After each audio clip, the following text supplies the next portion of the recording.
Hello दोस्तों, मेरा नाम है जयप्रकाश और आप सुन रहे हैं रीडर्स जर्नी। आज हम जिस गाथा के बारे में चर्चा करेंगे उसका नाम है अप्रमादी आगे बढ़ जाएगा। दो मित्र भिक्षुओं की कथा। एक बार दो भिक्षुओं ने प्रवृत्ति ली और जंगल में जाकर साथ रहने लगे। उनमें से एक आलसी था और दूसरा उद्यमी। दोनों अपने अपने ढंग से ध्यान साधना करने लगे। आलसी साधक लकड़ियां इकट्ठी कर उन्हें जला लेता और युवक श्रावणों से गप्पे लड़ाते हुए अपना पहला प्रहर बिता देता था। सावधान भिक्षु अपने साधना में लगा रहता और आलसी भिक्षु को सलाह देता कि वो ऐसा ना करे, क्योंकि असावधान व्यक्ति का धर्म पालन करना असंभव है। पर वो सावधान भिक्षुओं की बात पर ध्यान नहीं देता था। अंत में उसने सोचा कि इसे नहीं समझाया जा सकता, अतः वो स्वयं अपनी साधना में लग गया। आलसी साधक दुष्ट प्रकृति का भी था।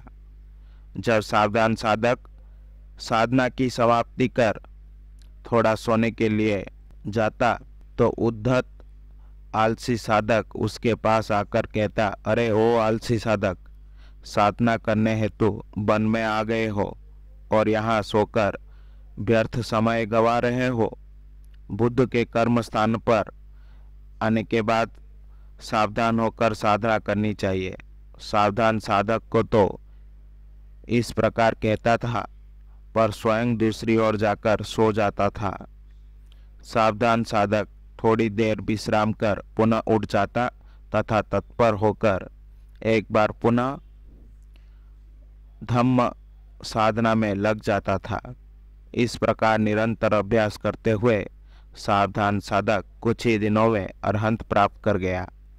दूसरा साधक पूर्वतः प्रमाद में ही समय बिताता रहा। वर्षावास समाप्त हुआ। दोनों साधक शास्ता के पास पहुंचे। उन्होंने उनका कुशल क्षेम पूछा और फिर पूछा कि उनकी साधना कैसी रही। आलसी भिक्षु ने तुरंत प्रत्युत्तर दिया, इस प्रमादी भिक्षु की बात ना करे।